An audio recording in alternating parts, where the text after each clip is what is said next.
আজকে হঠাৎ কি দেখতে পেলাম দেখুন। Hi friend, welcome to my mini blog. আজকে বিকালবেলা ঘুরতে বেরিয়েছিলাম আমাদের শিবপুর ঘাটের দিকে। হঠাৎ ওখানে যেয়ে দেখি প্রচণ্ড ভিড়।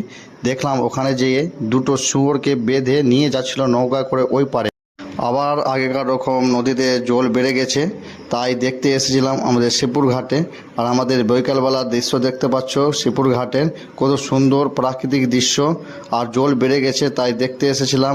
আর জল অনেকটাই বেড়ে গেছে তাই অনেক সুন্দর লাগছিল। বিকালবেলা দেখতে পাচ্ছ দোকান সব খোলাই আছে।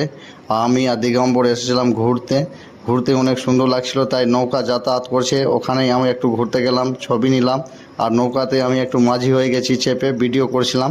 তাই জন্য খুব সুন্দর লাগলো নৌকাতে চেপে। নৌকা যাওয়া আসা হচ্ছে আর প্রচণ্ড জলও বেড়েছে। আর অনেক সুন্দর লাগছে আমাদের এই জায়গাটাই। আমরা প্রত্যেক দিনই বেশিরভাগই আসি বিকালবেলা ঘুরতে শিবপুর ঘাটে। আমাদের এখানে প্রত্যেক দিনই নদীর মাছ পাবেন, ছোট বড়। সকালে আর বিকালবেলায় আসলে নদীর মাছ পাবেন। আর আমরা এখন নদীর মাছ দেখব, তারপরে বাড়ির দিকে যাব। দেখতে পাচ্ছেন নৌকা করে সবাই যাচ্ছেন নদীর মাছ ধরতে। সকালে আর বিকালবেলা পাবেন নদীর মাছ।